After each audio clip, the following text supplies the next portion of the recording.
السلام علیکم ورحمۃ اللہ وبرکاتہ۔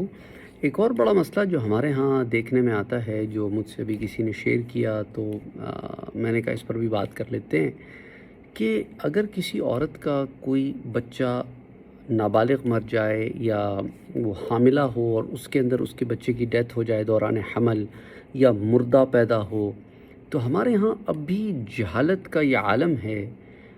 ہندوازم کی ایسی چھاپ پڑی ہوئی ہے لوگوں پر کہ وہ اس عورت کو ہی منحوس قرار دے دیتے ہیں، اور منحوس بھی اس طرح قرار دیتے ہیں کہ کہیں کہیں تو جہالت کا یہ عالم ہے کہ باضابطہ لیبل لگا دیا جاتا ہے، اور کہیں جہالت کا یہ عالم ہے کہ ایسی عورت سے کہا جاتا ہے کہ کسی اور حاملہ عورت کے تو قریب بھی نہ جا، کہ تیرا برا اثر اس پر پڑے گا اور کہیں اس کا حمل بھی ضائع نہ ہو جائے۔ استغفر اللہ العظیم۔ اسلام میں اس قسم کی کسی توہم پرستی کی کوئی گنجائش نہیں۔ اگر آپ اپنے آپ کو مسلمان کہتے ہیں تو آپ کو ان توہم پرستیوں سے باہر آنا ہوگا، ان سپرسٹیشن سے باہر آنا ہوگا۔ دین اسلام سے ان کا کوئی تعلق نہیں ہے۔ کسی کا بچہ فوت ہو جاتا ہے نابالغ، یا پیٹ میں اس کا انتقال ہو جاتا ہے، یا مردہ پیدا ہوتا ہے، یہ اللہ عز و جل کی اس میں حکمت ہے۔ وہ بہتر جانتا ہے کہ کس کو کب بلانا ہے، کہاں بلانا ہے، کیسے بلانا ہے، کتنا رکھنا ہے۔ اس میں اس ماں کا کوئی قصور نہیں ہے۔ آپ زبردستی اسے کٹہرے میں لا کے کھڑا کر رہے ہیں۔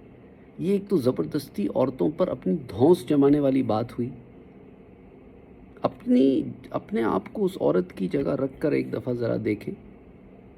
بعض عورتیں کہتی ہیں جواباً کہ ہاں ہم نے بھی یہی ٹائم گزارا ہے، تو غلط گزارا ہے۔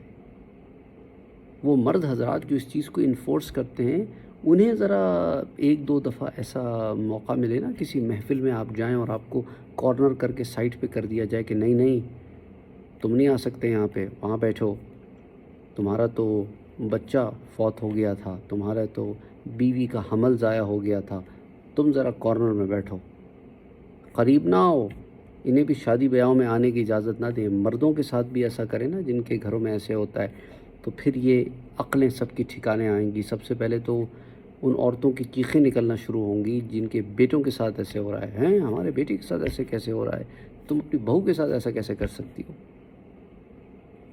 عجیب آوا ہے، عجیب آوا ہے۔ اپنے پہ پڑتی ہے تو بہت برا لگتا ہے، اپنی بیٹی کے ساتھ ہو تو بڑی تکلیف ہوتی ہے۔ دوسرے کی بیٹی جب گھر میں لے کے آتے ہو بہو بنا کے، اس کے جیسی مرضی چاہے سلوک کرو۔ دوغلاپن ہے، منافقت ہے۔ قیامت کے دن اس ظلم کے جواب دہ ہوگے، تو توبہ استغفار کرو اور اس جہالت کے راستے سے باہر آ جاؤ۔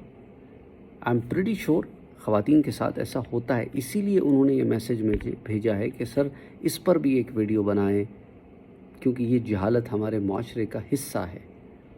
انا للہ و انا الیہ راجعون، کہ اسلام لانے کے باوجود ان لوگوں کی سوچوں پہ فرق نہیں پڑا۔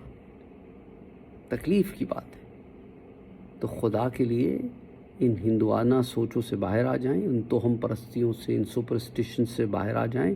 یہ کوئی منحوس نہیں ہوتا، یاد رکھو۔ اللہ عز و جل کی طرف سے سارے معاملات ہوتے ہیں، اور وہی جانتا ہے کہ کس معاملے کے پیچھے کیا حکمت پوشیدہ ہے۔ السلام علیکم ورحمۃ اللہ وبرکاتہ۔